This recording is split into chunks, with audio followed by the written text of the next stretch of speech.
Hello guys, welcome to my YouTube channel. কেমন আছো তোমরা? এখন আমরা কথা বলবো হচ্ছে একটি ওয়েব সিরিজ নিয়ে হলিউডে, যেটা অ্যাপেল টিভিতে রিলিজ হয় 2023-এর নভেম্বর মাসে। সিরিজটার নাম হচ্ছে মোনার্ক লেগেসি অফ মনস্টার্স। গডজিলার ওপরে এই সিরিজটা আছে।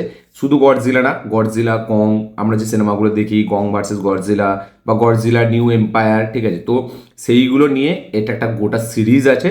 এবং এই সিরিজের গল্পটা আমরা দেখতে পাচ্ছি 2014 যে গডজিলাটা এসেছিল, ঠিক আছে, সান ফ্রান্সিসকোতে বা আরও বিভিন্ন জায়গায় যখন তাবাহি মাচিয়েছিল। তো সেই গডজিলা অ্যাটাকের পর সেই জিডের পরের গল্পটা আমরা এই সিরিজে দেখতে পাচ্ছি। তো এই সিরিজটা যখন রিলিজ হয়েছিল তখনই আমার দেখার প্রচুর ইচ্ছা ছিল, বাট তখন আমার দেখা হয়নি, আমি ভুলে গিয়েছিলাম। ফাইনালি এই ওয়েব সিরিজটার সেকেন্ড একটা সিজন আসছে, ঠিক আছে, যেটা কিনা এই ফেব্রুয়ারির 28 তারিখে মেবি রিলিজ হবে, প্রিমিয়ার হবে, সেটাও অ্যাপেল টিভিতেই। তো এই যখন এই টুটার ট্রেলারটা আমি দেখলাম, ঠিক আছে, তখন আমার মনে পড়ে গেল যে আমার প্রথম পার্টটা এখনও দেখা হয়নি। তো তাই জন্য আমি প্রথম সিজনটা ফটাফট করে কমপ্লিট করলাম, ঠিক আছে। তো আমি একদিনে কমপ্লিট করিনি, আমার 2 দিন লেগেছিল, কারণ যেহেতু আমি কাজে থাকি তাই জন্য আমার জন্য একদিনে 10খানা এপিসোড শেষ করাটা মুখের ব্যাপার না, এবং অতটা ইজিও হবে না। তো এটা আমাদের 48-47 থেকে 50 মিনিটের কাছাকাছি এক একটা এপিসোড, ঠিক আছে, কোনোটা মেবি 42 মিনিটও আছে। তো মোনার্ক লেগেসি অফ মনস্টার এটা আমি কমপ্লিট করলাম। কেমন লাগলো আমার এই সিজনটা, এবং কতটা হেভি হলো, এবং কং ভার্সেস গডজিলা নিউ এম্পায়ার আমরা সবই দেখেছি। গডজিলার মনস্টার ফিল্মের আমরা প্রচুর বড় ফ্যান। আমরা সবসময় থিয়েটারে দেখি স্পেকটাকেল বেস্ট সিকুয়েন্স, সেগুলো খুব মজা পাই। এই সিরিজটাতে কি প্রচুর স্পেকটাকেল বেস্ট কিছু আছে, বা এই সিরিজটা কি একটা হেভি মানে সিরিজ রাইটিং ওয়াইজ, সেই সব নিয়ে ভিডিওর মধ্যে কথা বলবো। চলো ভিডিওটা শুরু করা যাক। এক লাইনে যদি লেগেসি অফ মনস্টার মোনার্ককে আমি রিভিউ করি, আমার এই সিরিজটা খুব খুব দারুণ একটা সিরিজ মনে হয়েছে। সত্যি বলছি, মানে আমার হলিউডের আমি যে অনেক সিরিজ দেখেছি এরকম না। যেমন আমি এখনও দেখিনি, এই কি বলে, আরে নামটা খুব পপুলার ওয়েব সিরিজ আমাদের, আরে যারা একটা নতুন সিরিজ বেরিয়েছে 7 নাইটস অফ নাকি, যাই হোক, তো ওই হাউস অফ ড্রাগনের যে মেন এটা, ঠিক আছে, তো ওই ওয়েব সিরিজগুলো আমি এখনও দেখিনি, ঠিক আছে। তারপরে আমি এখানে ব্রেকিং ব্যাডের সবকটা সিজন আমি দেখিনি, আমি একটাই সিজন দেখেছি, প্রথম সিজনটা আমার মনে আছে, ঠিক আছে। আমার তো অনেক পপুলার সিরিজ আমার দেখা হয়নি এখনও, ঠিক আছে। এবার দেখেছি বলতে গেলে স্ট্রেঞ্জার থিংস সব দেখা, মানি হাইস্টের সব দেখা, এখানে আমাদের বয়েজ সিরিজের আমার সব কমপ্লিট, ঠিক আছে।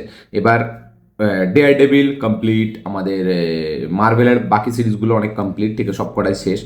তো এবার মানে খুব গুনে চুনে কয়েকটা সিরিজ আছে না যেগুলো আমার খুব ভালো লাগে।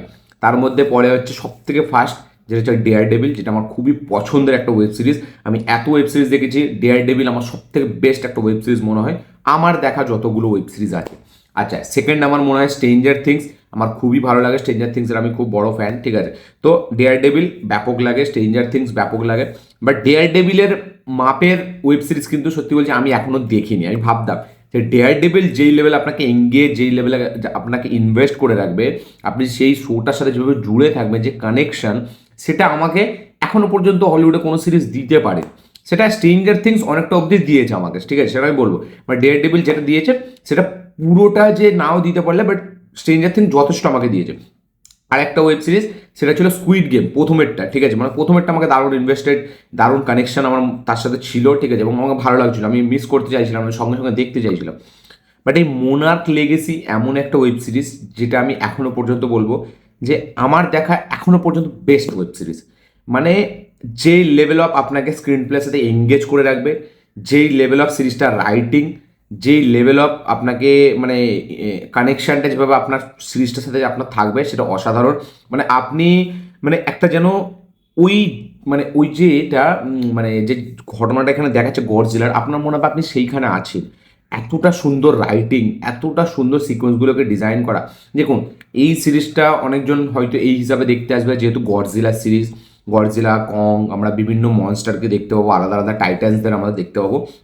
বাট এইটা কিন্তু যদি এইরকম কেউ স্পেকটাকেল ভেবে দেখতে আসে, তাহলে কিন্তু তার ভুল হবে। কারণ ওয়েব সিরিজ কখনোই শুধু স্পেকটাকেলের ওপর ডিল করে না। ওয়েব সিরিজ পুরোটাই হচ্ছে পারফরমেন্স, ক্যারেক্টার পারফরমেন্স এবং ক্যারেক্টার্সদের মধ্যে ঘোরাফেরা করে, ঠিক আছে, এবং কনভারসেশনের মধ্যে চলে পুরো ওয়েব সিরিজ। আপনি কখনোই একটা ওয়েব সিরিজকে সিনেমার মতো শুধু অ্যাকশন হচ্ছে, স্পেকটাকেল বেস জিনিস দেখছেন আপনারা, কখনোই এটা দেখতে পাবেন না। সেইটা সবসময় মানে কি বলবো কনভারসেশন বেসড, খুব গ্রাউন্ড লেভেলের রিয়ালিটি টাইপ অফ একটা প্রেজেন্টেশন থাকে, ঠিক আছে, যেখানে মানুষের সাথে কানেকশন, ক্যারেক্টারদের পারফরমেন্স, ঠিক আছে, বা খুব মানে একটা রিসার্চ গ্রাউন্ড লেভেলে ইনভেস্টিগেশন, তো সব কিছু কনভারসেশনের মধ্যে হয়। সেখানে কিন্তু ডাইরেক্ট অ্যাকশন যে বিশাল হবে, ফাইট সিকোয়েন্স এরকম থাকবে না, খুব লিমিটেড একটা দুটো থাকবে।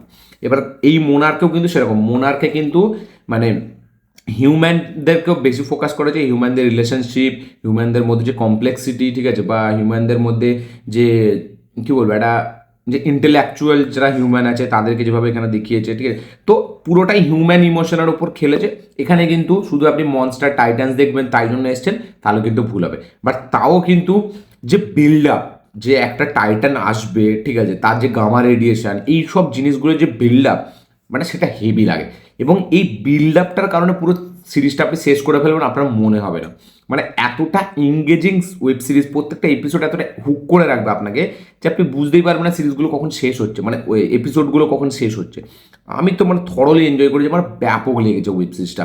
মানে রাইটিং ওয়াইজ যেভাবে এখানে বন্ধুত্বের গল্পটা দেখিয়েছে, তিনটে বন্ধুর কাহিনী, এখানে আমেরিকা জাপানের মধ্যে যে কনফ্লিক্টটা সেটা যেভাবে দেখিয়েছে, স্ট্যাবলিশ করেছে, এখানে প্যারেন্টসদের সাথে চাইল্ডদের যেভাবে সম্পর্কটাকে এখানে দেখিয়েছে, ঠিক আছে, তো এই এই ওয়েব সিরিজটা action, adventure, drama, science fiction, monster একটা জনরা, এটার অনেকগুলো জনরা, ঠিক আছে, বাট যেভাবে প্রত্যেকটাকে যেভাবে দেখিয়েছে না, এবং নন লিনিয়ার অ্যাপ্রোচে এটা চলতে থাকে, ঠিক আছে, পাস্ট আর প্রেজেন্টে গল্পটা মুভ করতে থাকে, এবং একটা সিকোয়েন্স প্রেজেন্টে হলে আবার পাস্টে চলে যাচ্ছে। এবং আমার তো পাস্টের সিকোয়েন্সগুলো বেশি ভালো লাগে, যেখানে ওই রিসার্চটা হচ্ছে, যেখানে ওই রিসার্চটাকে যেভাবে দেখিয়েছে, তিনটে বন্ধুকে যেভাবে দেখিয়েছে, 90s সেট আপটা যেভাবে করেছে, সেগুলো খুবই দারুণ লাগে।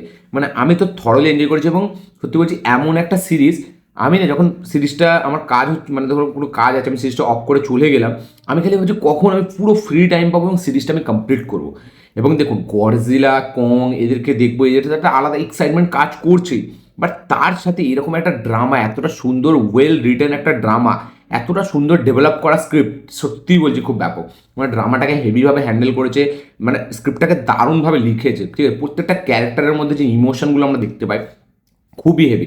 এখানে আমরা দেখতে পাচ্ছি যে একজন বাবা, সে তার দুটো পরিবার, সে দুটো বিয়ে, তার দুটো ফ্যামিলিকে সে দেখতো, ঠিক আছে, বাট বাচ্চাদেরকে ঠিক মতো টাইম দিতে পারেনি, সে সবসময় এই গডজিলার পেছনে পড়েছিল, সবসময় মোনার্কের পেছনে পড়েছিল।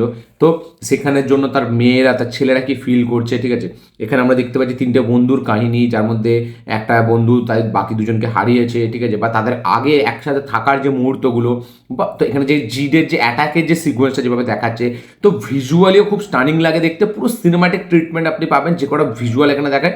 তার সাথে সাথে এই যে বললাম যে হিউম্যান ইমোশন, যেটার উপরে বেশি ফোকাস করেছে, যেটা যেটা আমি সবসময় বলি যে ওয়েব সিরিজ মানে হচ্ছে হিউম্যান ইমোশনের উপর ফোকাস করা। এবার একটা জিনিস, গডজিলা ভার্সেস কং, বা যদি আপনি জুরাসিক পার্ক দেখেন, জুরাসিক ওয়ার্ল্ড দেখেন, ঠিক আছে, বা এই কং ভার্সেস গডজিলা নিউ এম্পায়ার, মানুষের অনেকটা ছিল, শিকায়ত ছিল যে হিউম্যান ও ইমোশনের ওপর বেশি ফোকাস করে রাদার দ্যান আমাদের মানে স্পেকটাকেল বেস সিকোয়েন্সের ওপর, ঠিক আছে, বাট এইখানে ওই দেখুন আপনি 2 ঘন্টা ফিল্ম দেখতে যাচ্ছেন, সেখানে যদি আপনি হিউম্যান ইমোশন দেখেন তাহলে হয়তো অতটা ভালো লাগবে না। সেখানে আমরা শুধু স্পেকটাকেল বেস সিকোয়েন্সই দেখতে যাচ্ছি, যে কংয়ের সাথে গডজিলার মারামারি হবে, বা আর একটা অন্য টাইটান বেরোবে, বা কং অন্য টাইটানদের সাথে লড়াই করবে, ঠিক আছে, তো এই মনস্টার ফিল্মের যদি বেস্ট এক্সাম্পল আপনাকে আমি দিতে চাই না, তাহলে একটাই ফিল্মে খুব ফুটে উঠে আছে, সেটা হচ্ছে কিং কং। মানে আমি যতগুলো মনস্টার ফিল্ম দেখেছি, কিং কং এর মতো মনস্টার ফিল্ম আমি এখনো দেখিনি, সত্যি বলছি।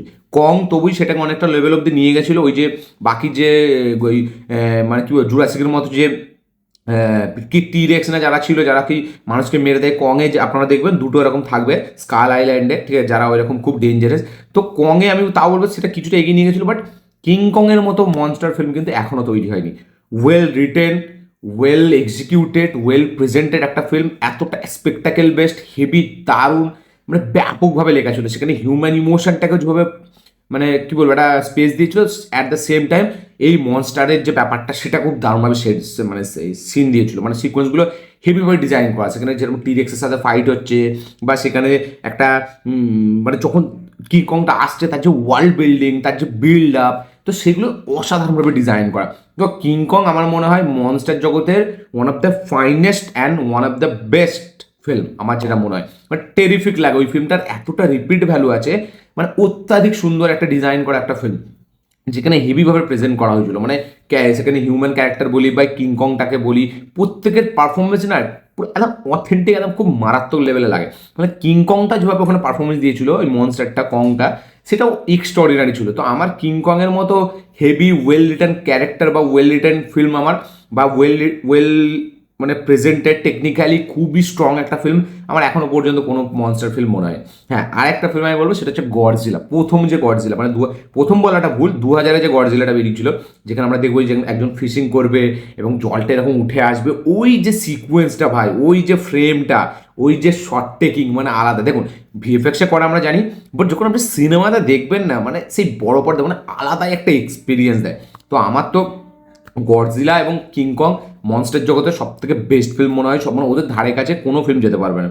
আরেকটা হচ্ছে এই জুরাসিক পার্ক, ঠিক আছে, বাট জুরাসিক পার্কে আমার অতটা হেভি লাগে না যতটা আমার কিংকং আর গডজিলাকে লাগে। মানে ব্যাপক রিপিট ভ্যালু, ব্যাপক, আপনি বারবার দেখতে পাবেন। এবার তারপর থেকে গডজিলা এই মনস্টার ভার্সে যতগুলো ফিল্ম আসছে সেগুলো না খুব খাপছাড়া মনে হয়। মানে না আছে প্রপার হিউম্যান ইমোশন, না আছে প্রপার কোনো অ্যাকশন স্পেকটাকেল সিকোয়েন্স বা আলাদাই কিছু, মানে সেই কানেকশনটা আপনি কোথাও ফিল করতে পারেন না সিনেমার সাথে। এটাই সবার মানে একটা অভিযোগ বলা যায়। বাট এই ফিল্মটার যে ড্রামাটা আপনাকে দেখাবে, মানে সেটা অসাধারণ। সেটার সাথে আপনি এতটা ইনভেস্ট হয়ে যাবেন যে আপনি ভাববেন মাঝে মাঝে একটু আধটু দেখিয়ে দিবি গডজিলাকে, বাকিটা আমাকে এইভাবে হিউম্যান ইমোশনের মধ্যে চলতে দেয়। আর রিসার্চটা যেভাবে দেখিয়েছে ভাই, মানে এক্সট্রাঅর্ডিনারি। এবং এই টাইটান্সদের যে জগৎটা, তাদের যে পৃথিবীটা, আপনার দেখার সময় একটা স্ট্রেঞ্জার থিংসের কথাও মনে পড়ে যাবে। তো আমার তো হেভি লেগেছে, মানে আমি এটার ব্যাপারে বলতে গেলে অনেকটা বড় ভিডিও হয়ে যাবে। আমি এক কথায় সবাইকে বলবো হাইলি রেকমেন্ডেড এই ওয়েব সিরিজটা দেখুন। যারা মনস্টার ভার্সেস ফ্যান, যারা মনস্টার ভার্সের ফ্যান খুব বড়, যারা এই গডজিলা কংয়ের সিনেমা দেখতে চান, এই টাইটান্সদের সিনেমা দেখেন, বা যারা এই মনস্টার ভার্সটাকে পুরোভাবে বুঝতে চান, তারা এই ওয়েব সিরিজটা আগে দেখুন, পরে আপনারা সিনেমা দেখবেন। কারণ এর সিজন 2 চলে আসছে, প্রথম সিজনটা ফটাস করে দেখে নিন, মানে আপনাকে হেভি মজা দেবে। এবং আমি তো ওই 90s যে কটা এই যে তিনটে বন্ধুর যে কাহিনিটা, আমার সত্যি বলছি আমি একটা আলাদা জগতেই ছিলাম ভাই। মানে হচ্ছে আমি ওদের ওদের ওদের কাছে চলে যাই, আমি ওদের জগতে থাকা যায়। ওরা যে রিসার্চটা করে, ওদের মধ্যে যে ইমোশনটা ওয়ার্ক করে, তিনটে বন্ধুর যে ব্যাপারটা, মানে এটা আলাদাই না, মানে একটা অন্যরকম ভাইবস কাজ করে। আমার হেভি লাগছিল ভাই, যেভাবে নন লিনিয়ার ফরম্যাটে গল্পটাকে বলা হয়েছে, পাস্ট অ্যান্ড প্রেজেন্টটাকে যেভাবে ব্লেন্ড করে যেভাবে গল্পটাকে তৈরি করা হয়েছে, এবং এই টাইটান্সদের প্রতি রিসার্চ, ঠিক আছে, এই মোনার বা মানে কি আসবে, জিডের যে ব্যাপারটা, জিডেটাকে যেভাবে বিল্ড আপ দিয়েছে, ঠিক আছে, এরপরে যে আসবে, মানে অসাধারণ। এবং সিজন 2 তো আরও পিক লেভেলের, কারণ ট্রেলারটা আমি দেখলাম সিজন 2 এর, আমি রিভিউ করিনি, বাট অসাধারণ ট্রেলারটা, আপনারা গিয়ে দেখবেন, জাস্ট এক্সট্রাঅর্ডিনারি। এই ওয়েব সিরিজটা হাই রেকমেন্ডেড, মাস্ট ওয়াচ। 10টা এপিসোড, হয়তো একটু টাইম লাগবে, বাট আপনি থরলি এনজয় করবেন এবং আপনি খুব থরলি ইনভেস্টেড থাকবেন এটার মধ্যে, আপনার কোথাও ধ্যান ভটকাবে না। তো আমি আপনাদেরকে হাইলি রেকমেন্ড করবো এই সিরিজটা দেখতেন। যারা যারা এই ভিডিওটা দেখছেন অবশ্যই সিরিজটা উপভোগ করতে পারেন। হ্যাঁ, এবার যারা মনস্টার ফিল্ম যাদেরকে ভালো লাগে না, যাদের মনস্টার ভার্সে কোনো ইন্টারেস্ট নেই, তাদের নাও দেখতে পারেন। বাট আমার অসাধারণ একটা সিরিজ মনে হয়েছে। আপনার কি বক্তব্য এটার উপরে অবশ্যই শেয়ার করবেন, এবং আমার ভিডিওটা ভালো লাগে থাকলে লাইক শেয়ার কমেন্ট করে দেবেন। চ্যানেল তুললে চ্যানেলটিকে সাবস্ক্রাইব করবেন, বেল আইকনটা প্রেস করতে ভুলবেন না। দেখা হচ্ছে পরের ভিডিওতে, ততক্ষণের জন্য বাই।